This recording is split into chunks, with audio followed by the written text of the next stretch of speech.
Dear ICCS members and friends, good evening and welcome to this webinar session on foreign market. My name is Carola Capone. I'm the marketing executive at ICCS. Tonight, I'm very glad to present this webinar made in partnership with SGMC Capital, which is our member. Welcome to Massimiliano and Edmund. And without any further ado, I shall now leave the word to Giacomo Maraviso, our managing director. Thank you, Giacomo. I leave to you the word. Thank you everybody, dear ICCS members, dear friends. On behalf of the board and the team, welcome to this interesting webinar on the Forex market. As you know, Singapore is one of the largest Forex centers globally. So it's our pleasure to have our member SGMC Capital to talk about this important sector. Let me thank again the speakers, Mr. Bundu and Mr. Gomez. And so now I leave the floor to the speakers. Thank you again and enjoy the webinar. Perfect. Thank you very much. And first of all, thanks again to Carola, Giacomo, and the whole Italian Chamber of Commerce. My name is Massimiliano Bondurri, and I am the founder and CEO of SGMC Capital. We're a multifamily office based here in Singapore, and one of our core strengths lies in managing the financial assets of ultra-high net worth families. In doing that, we of course invest in a number of asset classes, equities, bonds, and among those is the FX market. And this is exactly what we're going to be talking about today. The FX market is definitely extremely interesting now because you tend to have large movements in the currencies market whenever you see large structural, geopolitical changes and macroeconomic shifts. And this is exactly the environment that we're living in right now. Therefore, it's definitely a topic which is extremely relevant in these days, and which is often also a little bit disregarded by global investors. Therefore, I would now like to leave the floor to Ed, who is our CIO, and he will start the presentation. I will then speak to you a little bit later.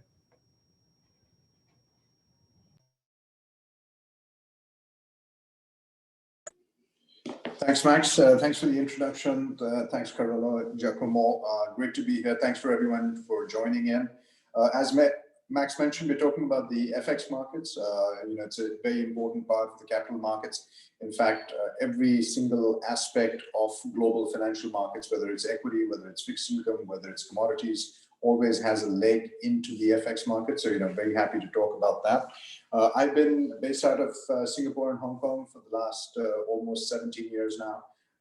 Trading, in the global markets. So we've got a lot of depth and expertise. Max himself has been in Singapore from 2010, and then prior to that in Monaco, involved in global capital markets. So thanks for joining, and I hope you enjoyed the session. We'd like to keep it as interactive as is possible. So, feel free to use the tools on Zoom to, log your questions in, and I guess Carola will help us in asking those questions as and when appropriate, but please ask. The more questions, the better for us. Yes, let's move on to the presentation. This, in a nutshell, is what we're going to be talking about: drivers of exchange rate and the interplay across different factors, our approach to the world of investments, and how we look at various investments and what are the key factors that we are looking at. Themes that have played out in the FX markets over the recent past. It's always good to have a historical perspective about what's happened in the recent past and what is going to come through in the next coming months. That's going to be something very relevant as well. Specific thoughts on euro, dollar, and dollar yen. These are the euro, the US dollar, and the Japanese yen are the three largest currency pairs trading on the global markets, and that's something which we'll spend a little bit of time on. Then looking at hedging exposures, FX overlay, the carry trade, and then our final thoughts on valuation, and then on to conclusion. So let's look at the drivers of foreign exchange rates. There are various elements. The short term, not very, very important, but that generates the highest amount of interest. Headlines carry, big, bold pronouncements. The death of the dollar, the rise of the euro, the carry trade unwinding, and we spend a lot of our time focused on the short term because that's what's hitting us on a regular basis. But in the grander scheme of things, in the longer scheme of things, the short term is not very relevant. So you do have trend following, a trend which is established typically tends to stay in force because everyone's getting onto the bandwagon. Positioning and sentiment, you have various indicators which talk about how the entire market is long a certain currency or short a certain currency. The sentiment in terms of during the Trump administration, there was always a feeling of chaos. There was a feeling of despondency because of the things changing on a dime, right through the last 4 years, and that led to a fairly negative sentiment, which impacted markets and the FX markets as well. So that's something which is an important short-term driver. And then the volatility is, of course, because when things get volatile, more players tend to close out their positions. They tend to say, okay, I don't understand this. Let me just close out my positions, either lock in my gains or stop my losses, and sit on cash for some time or sit with lighter positions for some time.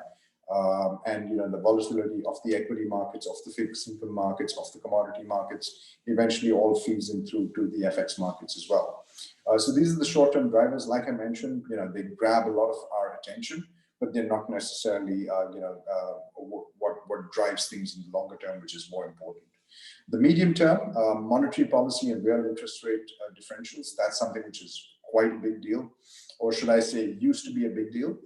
Today, interest rates are pretty much close to zero across the entire globe, or getting, in terms of developed markets, are getting close to zero, some are even negative, and monetary policy doesn't really have that much of room to give direction to global markets. But as and when rates normalize, we will see this coming to the fore again.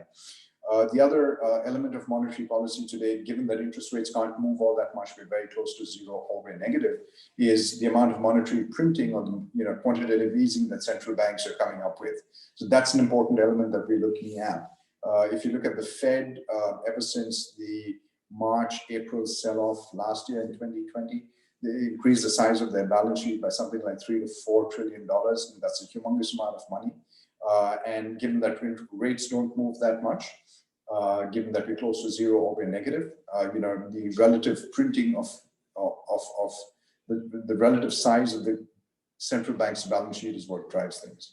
Current account trends, this is an important element, depending on how imports and exports are being driven. You have, a deficit or a surplus on the current account, and that's something which is an important driver as well. If you're looking at Europe, you look at China, you look at Japan, these countries have a net positive balances on their current account. The United States, various emerging markets, tend to have deficits on their current account balance. And if there's a small deficit, it's not really too much of a problem. If it's a large deficit, it can tend to be a problem, because what that means is you're importing a lot more, you're consuming from the entire world a lot more than what you're providing to the world. And that, you shouldn't be living off the world. You should be hopefully, well balanced on your current account, or you should be, in surplus. The United States is one country which can enjoy a large current account deficit without actually having too many things to worry about. But that's because they happen to be, the US dollar happens to be the reserve currency of the world as of now.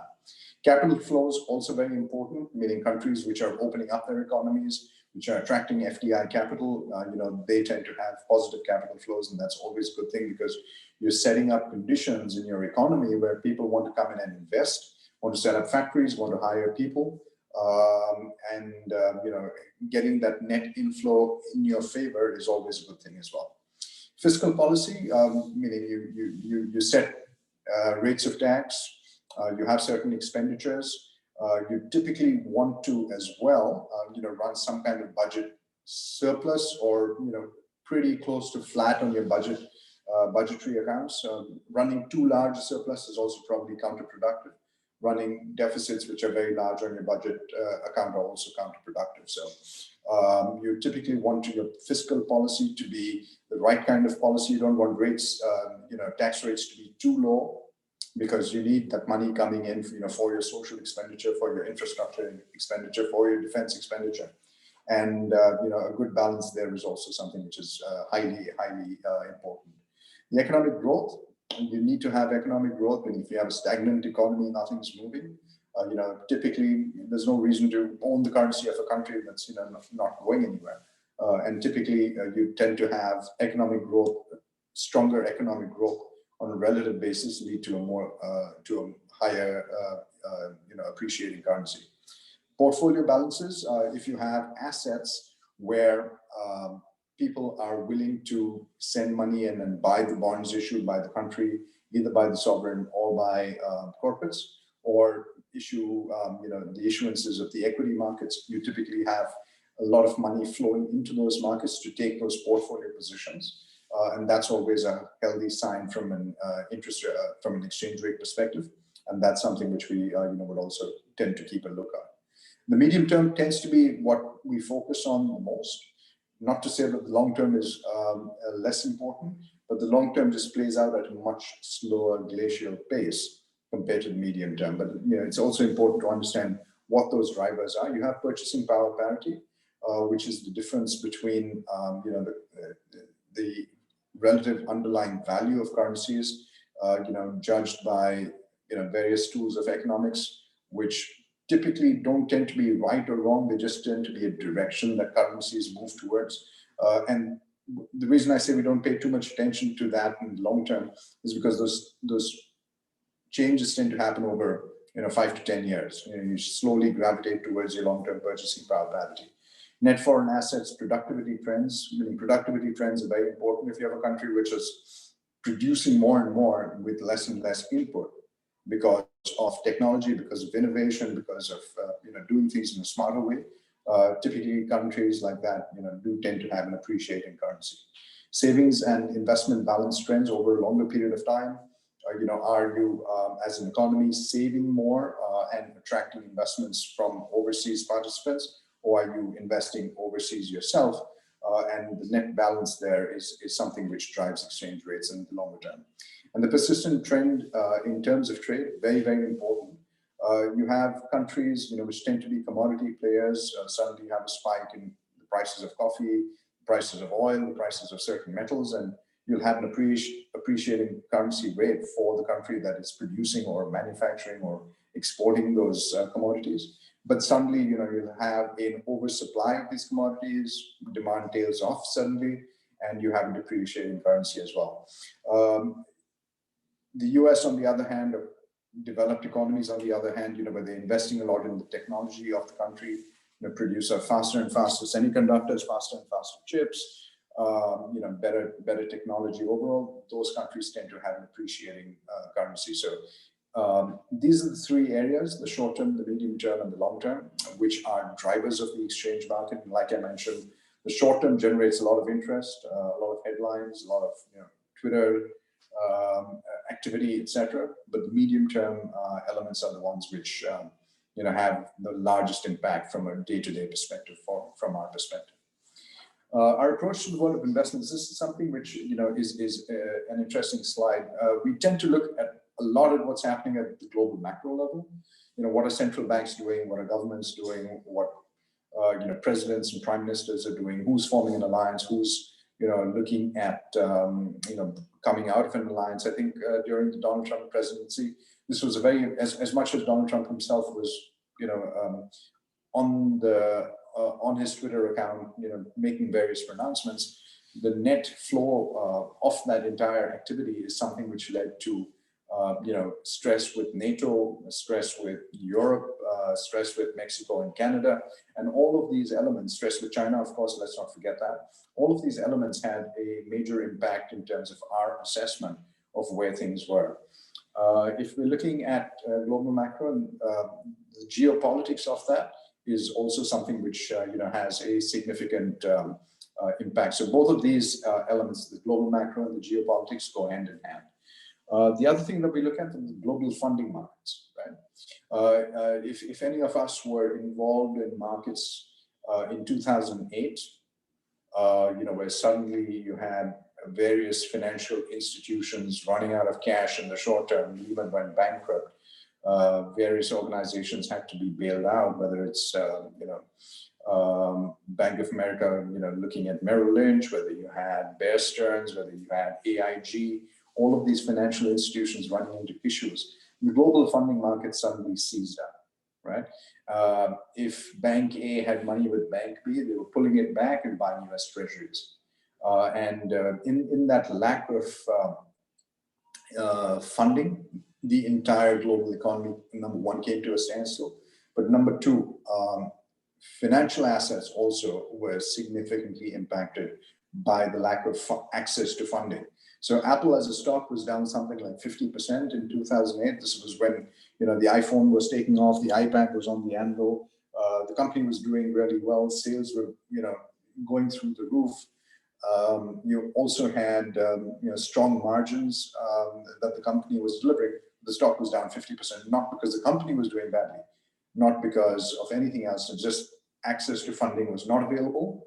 And as a function of that, people were dumping whatever assets they could dump to you know, just shore up their balance sheets, shore up, you know, reduce their exposures. So we spend a lot of time thinking about what's happening in the global funding markets, because then that dovetails into, you know, whether what's happening with financials and shadow banking, what's happening with interest rates, FX strategy, which we will talk about, but also equity, credit, commodities, and volatility. So the global funding markets, you know, tend to be a very, very important element that we focus on. Even in March and April 2020, that's last year, you suddenly had, because of the COVID shock, which led to a complete standstill on the economic activity, funding just dried up. And as a function of that, you had the bond markets, the equity markets, the FX markets all go in a bit of a tailspin. So you can be very right about, you know, what's happening within equity or what's happening within FX. But if you don't get your call on the global funding markets, you know, all of that comes to naught. So that's something which we pay a lot of attention to as well. Looking at the next slide, you know, themes that have played out in the FX markets over the recent past. I think these things, these 4 or 5, actually 6 points on this slide, are elements that, you know, we found to be very, very important, you know, over the last 8 to 10 years. Number one, of course, the global financial crisis, 2008 to 2010, that led to massive US dollar depreciation. The issues which everyone eventually had to deal with emanated from the subprime market. And as a function of that, you know, the Federal Reserve had to come up with various support plans, whether it was, you know, your TARF and TARP and, you know, a whole slew of programs, which eventually meant that the Fed monetized the government deficit, increased its balance sheet, and when you have that entire supply of money, you know, led to US dollar depreciation. In 2011 to about 2015, you had the concerns in Europe about Europe splitting up, whether Germany was going to exit, whether you know, the smaller countries were going to exit, and that led to a significant amount of euro depreciation, because eventually the ECB had to come out and say, you know, we'll do whatever it takes to make sure that Europe doesn't break up. And as a function of that, you know, we're going to supply a truckload of money to the markets. Brexit from June 16, you know, we don't even have a final timeline here in terms of when it's going to get resolved. Hopefully, you know, it's sooner rather than later, given that, you know, various national governments have to ratify the agreements which the key negotiators have come to. But we're probably going to get there. We're probably closer to the end. This is something which has been very interesting to see how this has played out. June 2016, we're now 2021, so it's going to be close to 5 years in about 4 or 5 months. I don't think anyone in June 2016 thought it would take this long, but this has been a very, very important driver of how sterling has played out. On balance, we're very happy to be long sterling now, because we believe that sterling represents good value. You know, they've, I don't know whether they've done a good job of negotiating their way out or not, but once, you know, once the dust has settled, they'll probably, you know, pick up the pieces and, you know, make their way going forward. And given that sterling is undervalued, you know, we don't see too many further surprises coming, at least from this big headline. So that's something which, you know, has been something we've been fixated on the past, and, you know, will be for some time. The Trump presidency, the strong US fiscal stimulus, the reduction of taxes in December 17, Jan 2018 led to this massive shortage of US dollars. The US government, you know, reduced taxes, which meant that inflows into their budgetary accounts were lower. They continued spending a lot, and as a function of that, the net difference, they had to borrow from the markets. That led to a bit of a shortage of US dollars, and eventually it peaked with, you know, what we saw in March and April last year, where suddenly, because of the hard stop as a function of COVID, the Federal Reserve had to come in and increase the swap lines it has with global central banks, increase the number of banks that they were treating as counterparties in those arrangements, increase the amounts, and eventually led to a dollar depreciation.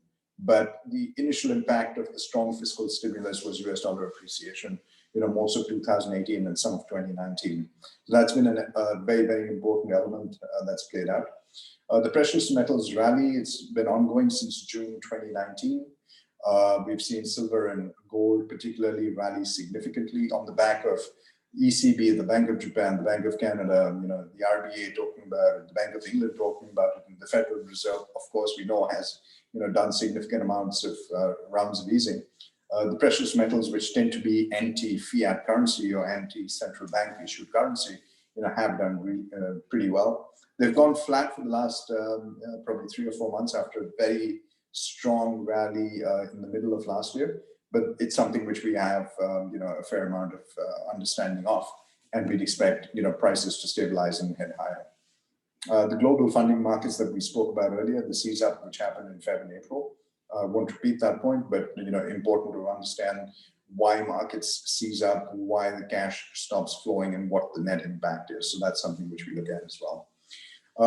Elements that we're looking at over the coming months: President Biden's agenda. What exactly is it going to be? How exactly is that going to play out? We feel that there's a fair amount of impetus to provide stimulus in terms of a COVID response. We're already seeing elements of that being debated in the US government. There's also going to be a push towards infrastructure spending. There'll be some amount of debt forgiveness for students. There's likely to be money spent on green energy and clean energy initiatives. So I think it's fair to say that the borrowing that the US government has embarked on is not necessarily going to slow down. It'll probably stay at the same pace and then probably increase some. And that's probably going to put continuing pressure on the US dollar, because the demand for the dollars is going to be met by the monetization of the Federal Reserve. Their balance sheet is likely to keep expanding, which is the second point that we have. This started in September 2019 and hasn't really stopped or hasn't really reversed. So we're likely to see the US dollar depreciation. The EU joint debt plan that got ratified June 2020, or the process of ratification of the joint debt plan started June 2020, and it's going to go on for another few months. But that's something which I think is a massive support for the euro, given that in the previous years we've seen the probability of, or the possibility of, Europe breaking up. The fact that EU countries are getting together to jointly issue debt, which is then being used for various plans, including importantly the COVID response, puts them in a place where they're coming together closer as a fiscal union and not just the monetary union that they are today. And that's something which is a good sign, because it just means that the probability of breaking up is less rather than what it used to be in the past. The next point, China, US-China relations, I think that's going to be very, very important. Trump going away, Biden coming in, will change the tone of the discussions, but won't necessarily change the direction of the discussions. And that's something which we should only expect it to, get more and more important. Hopefully, better diplomacy, less shooting from the hip, and getting to a point where the US understands that China is an important counterpart, and vice versa. I think the biggest area of debate will be around technology, because who has the faster chips, who has the better companies in the technology space is something which will be very, very relevant. The spheres of influence, China has ambitions, to grow its international presence, just like any other country would, and I think that's warranted. But at the same time, there's going to be pushback from the other countries, because they've got to defend, or they've got to look after their best interests. So that tension and managing how that tension is managed will be very important. So this will be something that we keep an eye on. China's new growth mandate, they're focused on the domestic economy rather than the global economy or the export economy. and how that plays out, who are the winners from that, and how that stacks up. That's something which we're going to be looking at. The COVID cure, the vaccine, the resumption of normalcy, I guess all of us are waiting for that. The vaccine is something which is, vaccinations have started around the globe. A friend of mine told me that Eli Lilly in the last 24 hours has come up with a cure which cures about 70% of the cases that's been used. So that I feel is a big deal as well, to have an effective cure and not just the vaccine. The resumption of normalcy, I don't think we're going back to what we were the start of last year. There will be some kind of new balance that we find in terms of the way forward for everyone, not just here in Singapore or Europe. I mean, I think the entire world has rethought life in the last 12 months. But to get closer to what we otherwise consider normal is going to be a great thing, and how that plays out. Who are the winners, who are the losers on the back of this massive shock that we've been through is going to be very relevant. Continuing fiscal and monetary stimulus, governments supporting their economies, central banks aiding with that effort. If all of that leads to inflation, you're probably going to see the equity markets continuing the grip that they are on, and the countries which have to monetize the most will probably have their currencies depreciate. But again, that's something which we have on the radar for now. On the next slide, specific thoughts on euro-dollar. Max, you want to take this forward? Sure. So basically what we're seeing here is just in terms of graph, how the euro-dollar has moved over the past about 20 years. Now what you're seeing is, of course, we're starting from below 1, and that was the time at which we had quite a bit of issue over here in Europe in the 2000s. Then you're seeing a strong increase around the 2008, which was in line with the crisis that happened mostly in the US, but of course globally. And the main thing that we could say is that, of course, you see the medium range going roughly around the 120, which is where a number of economists say roughly will be the fair value of euro-dollar.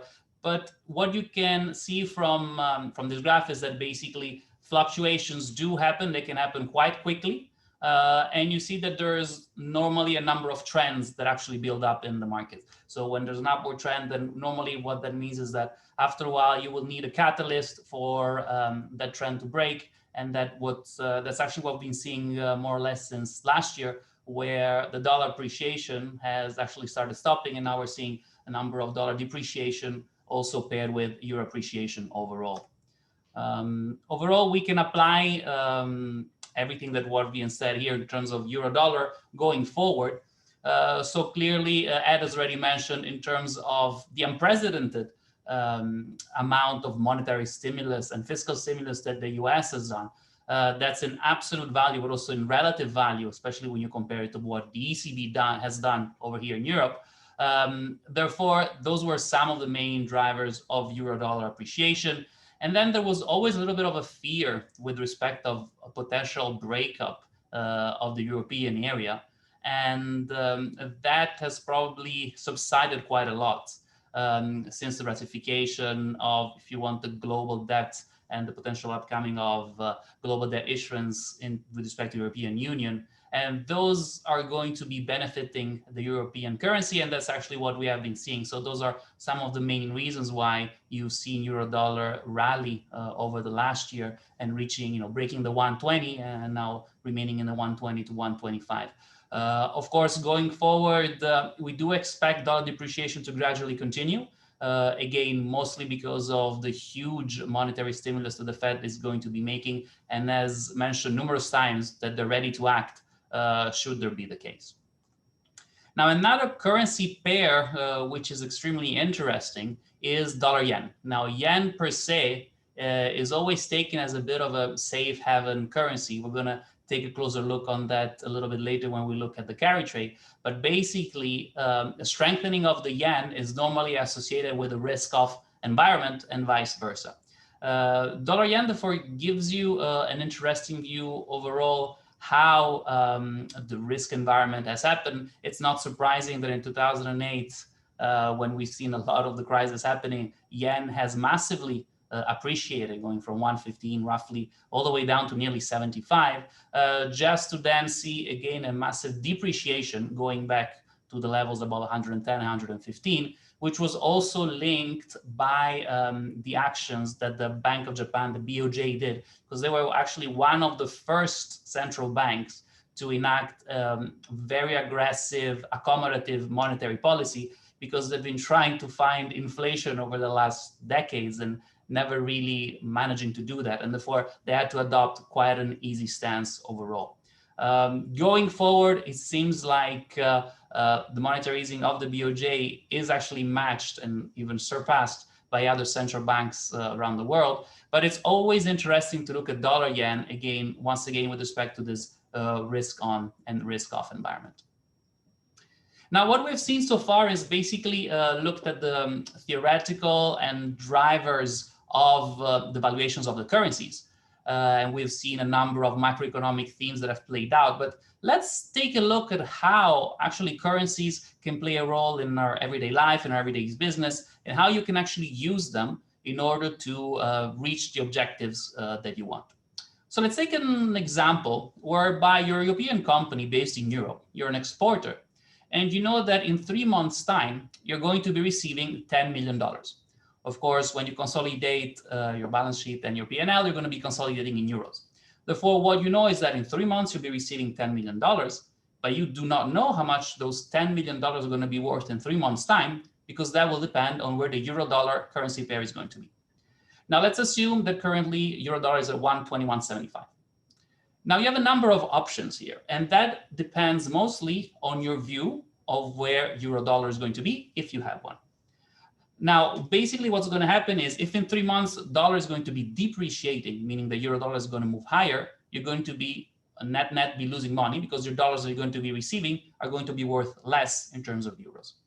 Now, let's suppose that you think the euro is undervalued today. Therefore, you think the euro dollar maybe is going to go from 121.75 to say 125. Therefore, you have a risk because you're expecting the dollars that you will be receiving to be worth less. Now, what can you do to hedge that risk? Now, the easier and the easiest way to do that would be simply to lock in the current spot euro-dollar rate for 3 months' time. So the way you do that is that you're actually going to be selling those $10 million, but 3 months forward at a rate which is based on the current spot being 121.75, and then basically you simply have to add what is called as interest rate differential, so the forward bips, which will get you at 122. So basically what you can do as of today is you can sell those $10 million 3 months forward at a predetermined rate, which in this case would be 122. Therefore, whatever happens from now for the next 3 months, you're completely hedged. So whether your dollar goes up or down, that will not impact how much you're going to be receiving in 3 months because you already locked in the rate today. And now this is an extremely important, I would say, tool that companies have in order to manage their balance sheets and in order to manage their cash flows. Now, let's take a look at another example. So always $10 million are you going to be receiving in 3 months. But in this case, you're not really sure where euro-dollar is going to be. But at the same time, you don't want to be exposed to a strong depreciation of the dollar. Now, what could you do in that case? Now, in that case, one thing that you could do is looking to play that via the options. So basically, you want to enter into a contract whereby you're going to be able to sell the dollars at the predetermined euro-dollar rate at basically a maximum. So in this case, let's suppose that you're going to be buying a euro call dollar put 3 months maturity at 122. So what this means is that in 3 months, should euro-dollar trade above 122, you're actually going to be able to sell your dollars at 122. So basically, you're hedged from 122 above that. Now, of course, in order to have that protection or that insurance, you're going to be paying 1.32% in this specific case. These are actually all live prices that we get from our systems. So basically what you're doing here is you're paying 1.32% as an insurance. But the interesting part here is that you're actually still exposed to the upside. Because basically, should euro depreciate, so should dollar appreciate, so should euro dollar, say, move to 110, you're completely exposed to the upside. Because what you have here is only an insurance if dollar depreciates. You're actually open to the appreciation of the dollar. So if in 3 months, euro dollar is actually at 110, you're going to be benefiting from that, minus, of course, the premium that you've paid in order to enter into this insurance contract. One other options that companies have, and probably this is one of the ones which is very interesting, is that companies might just want to focus on their business, even though they have a bit of a view with respect to the cash flows that they're going to be receiving, but they want to just focus on business and have, if you want, separate strategies for anything which is FX. And this is basically FX overlay. So this is a mix of the strategies that I've just described now.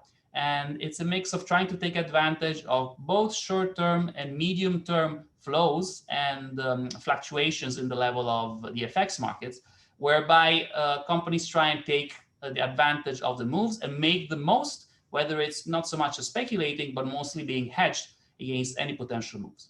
So this is something which is very interesting, and actually we're seeing quite a lot of demand for in the market. Now, we wanted to take a look at a term that probably a lot of you have heard, and we just wanted to drill down a little bit into that, and that's called the carry trade. Now, the carry trade, it's actually very simple. It's basically when you borrow money in a low yielding asset and you invest into something which has a higher yield. Now, looking at it in the FX market, it's pretty simple. So you basically borrow in a currency which has a low interest rate to invest into a currency which has a higher interest rate. So basically what you're simply getting there is a positive arbitrage, if you want, or basically a positive interest rate differential, which goes in your favor. The risk there is, of course, is that you're linked to how the FX rate moves. Now let's take some specific examples, and let's take a look at how things should normally be in reality, and that's how they were up until 2 or 3 years ago. Let's take an example of January 2007. Now you can see here in the slide that the interest rates in Europe and the US were around 4%. In the UK, they were a little bit north of 5%. In Australia, they were nearly 7%. It now feels like lives ago, but basically that's where they actually were. And in Japan, interest rates was only at 1%. So a very simple, if you want, trade that you could do is that you could borrow in yen, so basically leverage yourself in yen, and you pay 1% for that. You take those yen, you convert them into Australian dollars, and you invest in Australian dollars, getting that 675. So basically what you're getting here is an interest rate differential of 575 just by borrowing in one currency and investing in the other, which sounds great. And this is actually what a lot of people have done, have been doing, and are doing as of now. Now, obviously, what is the risk here is that if you borrow in yen and you invest in Australian dollars, it's all great if the FX doesn't move too much. But if you run into a scenario whereby the Japanese yen is appreciating, so where your debt is actually increasing in value compared to what you have in Australian dollars, here, of course, you're going to be worse off. So that 575 cushion that you have in terms of interest rate differential is going to get thinner and thinner because you're losing from an FX point of view. Now, the real problem happens, and we've seen that happen, and the reason why we're taking Aussie yen again is because it's a typical risk-on, risk-off pair. But the problem happens when you get a large negative shock in the market. So what you see here is that yen appreciates very suddenly, Australian dollar depreciates very suddenly, people get caught into this trade. The people who do these kind of trades normally tend to use leverage quite a lot. And therefore, you have a worsening mark-to-market situation, which deteriorates very quickly. And of course, we know that people are going to get margin called, and everyone is going to be wanting to do the same thing, which is sell their Australian dollars and buy their Japanese yen in order to cover the debt. But if everyone does the same thing, the market is going to move very aggressively. And basically, you're going to be left off with a big risk over there. Therefore, in FX, when you get a strong move, especially in Aussie yen is referred to as the risk-on, risk-off trade, because when everything goes well, Aussie yen tends to go higher. And when things go when there's a bit of risk off, people normally tend to buy yen, exactly for the reasons that we've mentioned here, among other things. When things turn, they turn very quickly, and everyone's going to be wanting to do the same thing. Therefore, people have to be very careful with the carry trade. It's definitely something very interesting, which can get even more exotic when you're talking about some of the emerging market currencies, which have interest rates which are extremely high. And just think of Turkish lira, or even the Argentine peso, Mexican pesos, Brazilian real. Therefore, this is something which is interesting, but of course, one needs to be careful when implementing it. And the final word on carry trade is interesting, is that in today's world, clearly interest rates are at zero or even negative across the globe. So there's no real interest rate differential that one can look at, unless again you're looking at very exotic currencies and exotic pairs.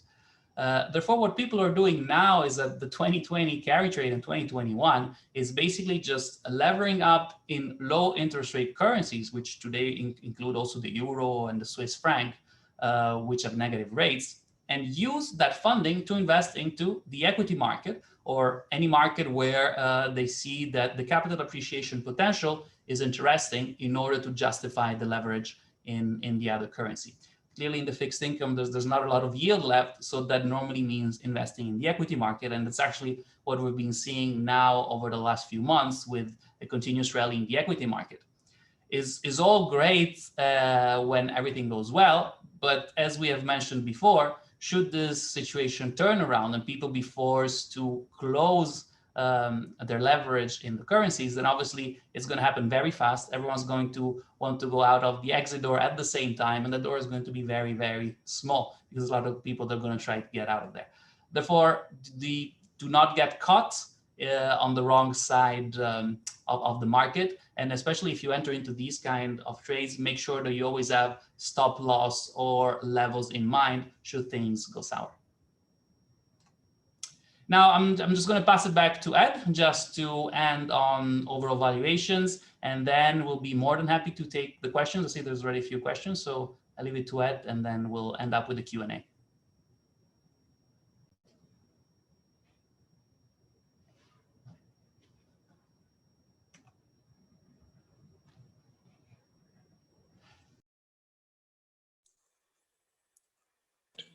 Sorry, I was saying we're doing pretty well on time. We're 5:45, 5:46 now, and another 5-10 minutes and then on to questions. Valuations is something that we spend a lot of time discussing internally and with our external peers as well. It's important to realize that valuing an asset, and here we'll probably look at the FX markets, but also the equity markets. I think it's topical, NASDAQ making new highs all the time. Valuing an asset is an extremely highly subjective endeavor. You can have all the calculations, but the weightage that you put on certain inputs, the weightage that you have on certain key decision points, can result in very different valuation at different points in time. That is something which is an extremely highly subjective endeavor. Moving on to the next point.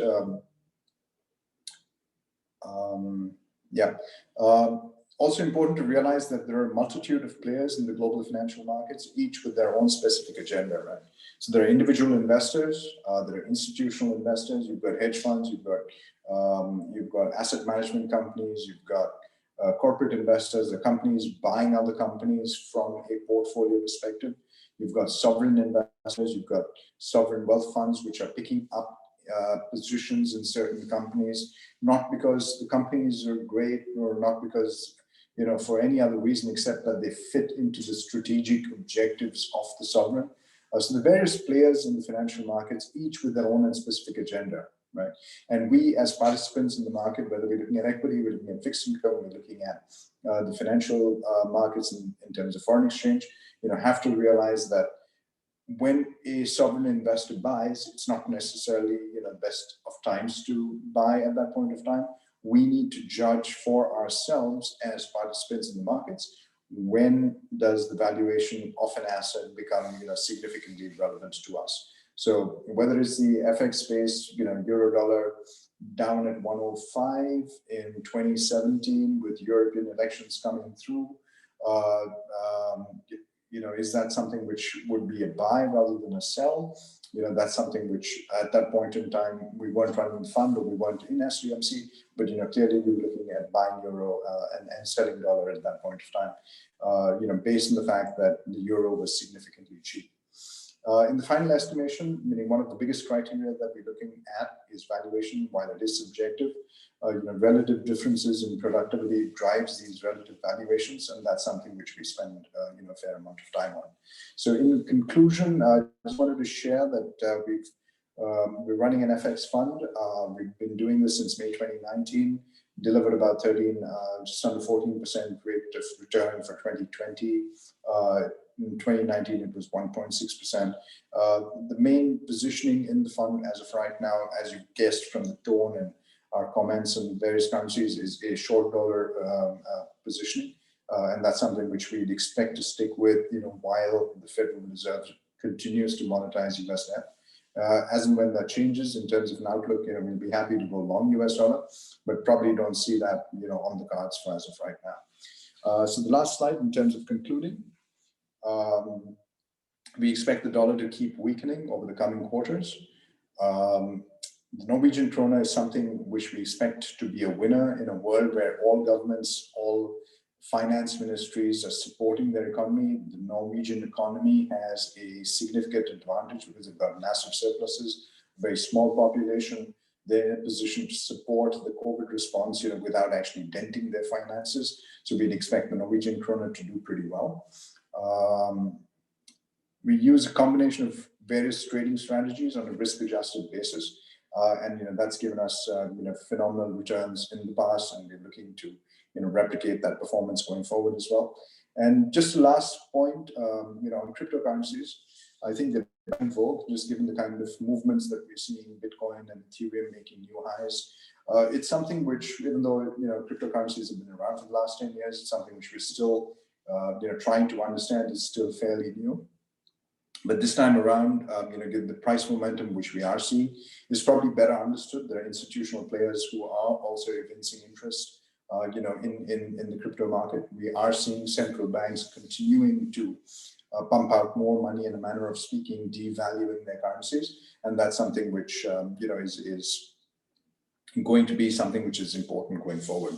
But it is new altogether. So that's it from us, concluding, and happy to take any of your questions. Thank you, Edmund. Thank you, Max, for this quick overview on the Forex market. I think we still have time for a couple of questions, since we are perfectly on time. Thank you. So we already have 2 questions. I shall read them out loud, and then one of you is going to reply, right?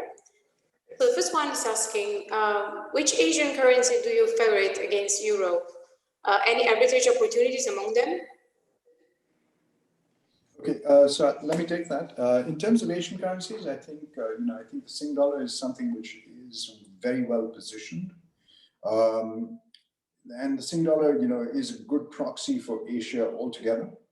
The Chinese yuan is clearly the big daddy in the space in Asia, because everything that China has and China does, has ramifications right down to all the economies here as well as globally. But just given how liquid the Sing dollar market is, given how well Singapore is positioned to benefit from the overall growth in Asia, we tend to prefer the Sing dollar, as a proxy for Asian growth. Max, anything you'd like to add to that?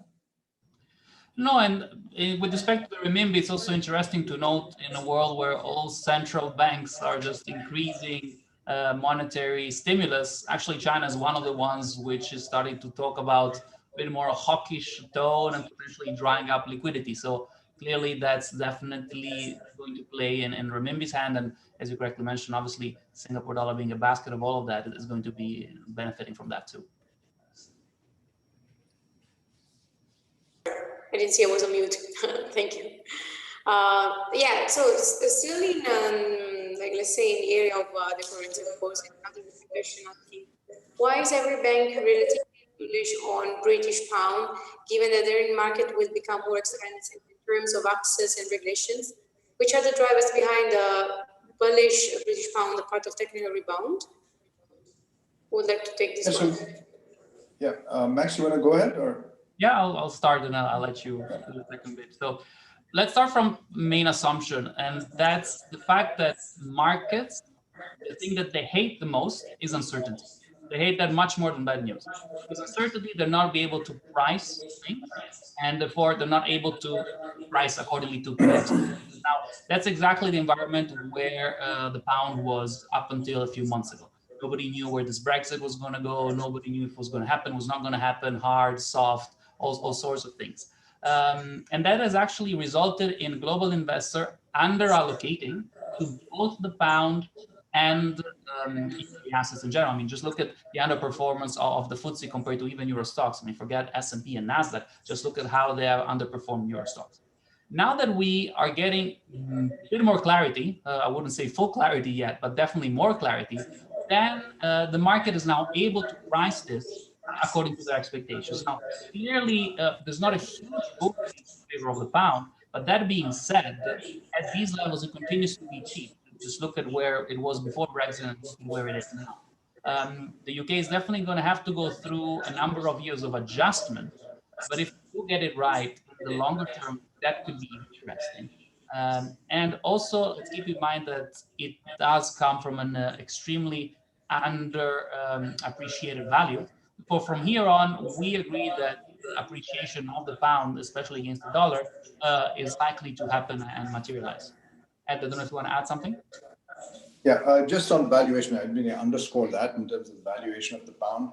Also, the removing of the uncertainty, but now, the UK government, the citizens of the United Kingdom can now plan forward. Okay, we've gotten out of the European Union, and with whatever integration we had, maybe we didn't get a good deal, but what can we do today to make sure that the next 5, 10, 15 years, whether it's investment in education, whether it's getting the technology industry to play a much larger role than the banks and mining companies, where there's going to be not that much growth in these sectors. The UK has some great universities, has some great technology. One of the better run chip designing, semiconductor designing companies, ARM Holdings was based out of the UK before it was made, probably still is based there, but then got bought over by SoftBank in Japan. So you have, it's like a completely new slate. You can do whatever you want, right? And you put the right policies in place, you put the right incentives in place, you get investments from overseas. Brexit is over and done. It's the sky's the limit for a country to be in a position like that.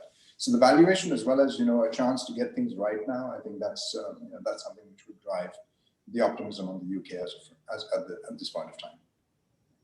Thank you, Ed. Thank you, Max. Then we actually have a couple of more questions. What is the leverage ratio of your fund? Can you elaborate further about the strategy, discipline, take profit, and stop loss of your fund, if you have any? Yeah, so the way we run the fund is more from a high conviction perspective. We don't lever up too much. If at all we have some kind of leverage in the system, we're watching it, very, very closely where required. For certain positions, we do tend to play stop losses as well as take profit levels, but it's not a hard and fast rule. The more important element is, to be comfortable with the fact that, what we are seeing in the coming months, in the future, doesn't get us to change our current hypothesis, our current beliefs, our current conviction. Just to give you an example, like in March and April, going back to that, I think we'll be talking about March and April 2020 for many, many years now. The US dollar started appreciating massively. We weren't levered at that point of time. We took a conscious call, at that point to stick with the positions, because we genuinely did believe that the Fed would come in and surprise the market to the upside by coming in and supporting every single asset out there, which eventually they did. And that led to, over a period of time, a massive depreciation in the US dollar. So we weren't really too concerned in the short term about where things were playing out, because we were quite confident with our analysis and our understanding of where things would go in the medium term. So we're constantly revisiting our thesis. We're constantly, challenging ourselves. But on a stop loss and a take profit position, we place them if and when required. It's not something we're doing all the time. Max, anything to add? No, I mean, maybe just one small point is that, of course, we undertake a number of strategies. Some of them are more medium term, some are more short term and just tactical in nature. Clearly, for the more short term and tactical, you're likely to have tighter stop loss and take profit levels, because you're probably playing on resistance or supports, or maybe one-off macro news. When you're looking about longer term, high conviction calls, then clearly the stop loss and take profit tend to be wider in terms of risk management of the overall fund. Okay. Thank you, Max. I think we have still have time for a couple of more questions. Which one you want to answer first? The one regarding to the Thai baht? Would it be okay? Sure. Okay, so I said we have seen a Thai baht very strong in the last 4 or 5 years. How long can we continue this trend? Well, basically, overall, most of the Asian currencies have actually been experiencing a decent appreciation, and that's because of the strong balance of payments and overall solid environment of it. Now, Thailand, of course, is a bit of a specific case in which the currency has actually appreciated quite considerably. We probably think we're near the end of such appreciation. In terms of, it's going to be from now on mostly in terms of the depreciation and weakening potential of the other pair that you're dealing it with. Obviously, if you're talking about against dollar, it's one thing. If you're talking about against the euro, another thing. But the pure appreciation of the baht per se, we're thinking that it's not going to continue at the same pace that it did in the past, and probably we're closer to the end. I don't know if Ed, you want to add something with that. No, I think that's well covered. Thanks. Okay, let's move to the last question. What do you think of Russian rubles besides the impact of commodity? The Russian ruble, was that? Yes, I said, what do you Yeah. think of Russian ruble? Yes, besides the impact of commodity. Yeah, so I guess energy prices are a very, very big deal for Russia. And now this goes into a bit of geopolitics, and I should preface anything that I say with regards to geopolitics. There's no right or wrong. Each country is doing the best that it can for itself. We look at that in the spirit of things. I think to the extent that the Trump presidency was the way that it played out over the last 4 years, the two countries that have benefited massively from what turned out to be fairly disruptive for the US, and I believe that's China and Russia. Very often, very strong cooperation between the two countries, trying to push a certain agenda. China trying to grow its sphere of influence in and around Southeast Asia, South Asia as well. Russia doing something similar in the Middle East and through Eastern Europe. Both of these countries have started moving away from the dollar in terms of pricing certain products. So Russia is selling energy products to China, being denominated in euro or CNY. And I think that's a massive deal in terms of the importance of the dollar being a commodity currency. Everyone trading with everyone else using the US dollar. That's seen a bit of a hit in the last 4 to 5 years, and Russia tends to be a beneficiary of that. Both China and Russia have also seen massive amount of buying of gold reserves in the last 4 or 5 years, and something which then becomes a buffer against any kind of dislocations in the future. But having said that, I think countries where you have open policies, you have countries where there's freedom of speech, which is an important element, would typically tend to do in the longer term better. But for now, I think Russia and China have used the best of the situation which was provided to them in terms of taking control of certain elements of global influence, while the US has been saying let's pull away from the world, let's make America great again, let's focus on domestic issues. I'm not saying that's a bad policy, but when you're a global superpower, you want to make sure you achieve more than just making sure your home market is doing well. So we haven't really traded the Russian ruble too much in the fund, but clearly that's something at the right level we'd be willing to look at as well. But just to give you a perspective in terms of how things have played out. So, would you like to add anything else? No, I think he covered it very well. All right, since it's already 5 minutes past 6, I think we can end our conversation here. Thank you, Max and Neil, for sharing with us your knowledge and your vision about markets. Very happy to have you two today, and thank you for this opportunity. For everyone whoever wants to ask more questions to the speakers, just feel free to write me anything via mail, marketing@italchamber.org.sg, and I can revert the questions directly to Max and Ed. They will be very happy to answer to any of your questions. more. And then we can also upload this video and also the PPT on our website. So you can go on italianchamber.org/SG and you can find as well all the details that you want. Thank you once again, Max and Ed, and to SGMC. Thank you. Our pleasure, Italian. Thank you very much. Bye-bye.